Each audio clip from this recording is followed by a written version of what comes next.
Hello everyone, today I'll be taking you through the livestock of the Empire and Dwarves and how they farm. Starting off, we have the Imperial ranching. Ranching in the Empire can be categorized into two groups, this being the nobles and then the everyman. The everyman's ranching is a sad and sorry excuse of farming and ranching, as the farms are small and fields are nothing more than a tiny muddy field, on which graze scrawny goats and cattle with little to no milk.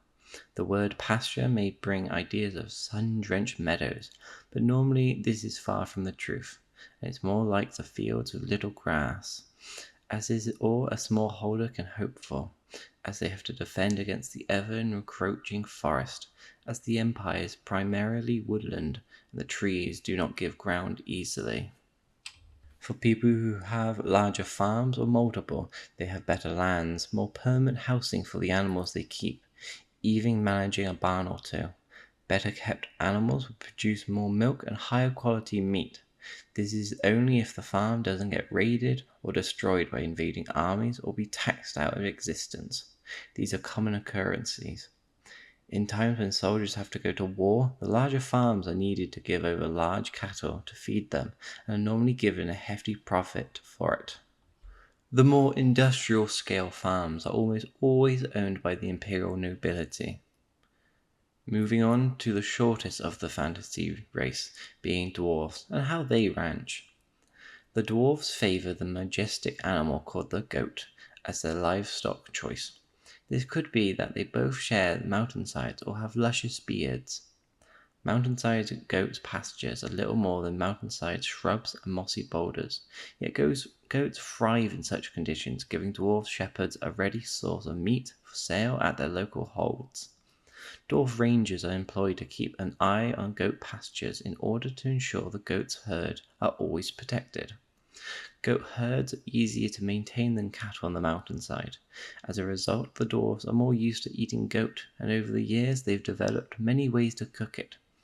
This mostly entails boiling to break down the animal's fibrous joints, although a good goat curry is always welcomed, especially cooked by an experienced dwarf maid or kevin. Curry involves the use of rare and exotic spices to preserve the meat and give it a distinct flavor that dwarves love, especially after more than a few ales. Goat farms consist of several herds kept in barns or other housing, perhaps even within the hold itself. Dwarf farms are tended by those rare dwarves who prefer outdoors to confined of the mountain caverns. They are a strange breed, often viewed with suspicion by their more traditionally minded kin, and yet without them the dwarfs within the hold would have no meat for their stew, milk for their stinking cheese, or even flour for their beloved stone bread. For all dwarfs that work above ground, they look towards the farmers and the herd guild. The guild's hall is usually close to the surface of the hold, away from the king's chamber, off the beaten path in one of the side tunnels where easy access to animal pens and mountain pastures is possible. The guild's reputation in the hold is very little to nothing, as dwarven attitude to those of their kin that spend much time above ground is very little. Throughout the old world, animals are needed to keep bellies full and cities to strongholds from crumbling. Even their humans to dwarf, food is one thing that links them. The notable livestock is a short list. Starting us off is the mighty chicken, and one of the staple food sources from the old world, both for its eggs and meat. Grazing slowly on the grass is the cow, and are valuable more for their milk than their flesh. For most peasants, beef is a very rare luxury. The donkeys are stubborn, willful, and generally unpleasant. Still, they are cheaper than horses and can be used for labor or as pack animals, and are otherwise similar to ponies.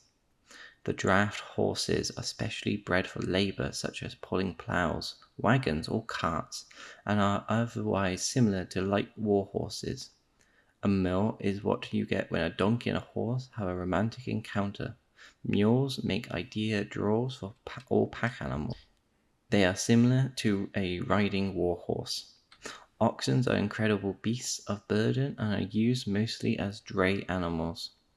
They are similar to light war horses, a bit slower pack horses, often used by travelers to carry their equipment and other baggage. Like goats, pigs are fantastic at cleaning up waste and producing fertilizer, as well as serving as a good source of protein in the form of pork. Lastly, we have the fluffy animals known as sheep, and provide wool, one of the most common materials for clothing. As a result, these animals are widespread across the Old World. Well, that was the livestock of the Old World. Until next time, don't forget to like and subscribe.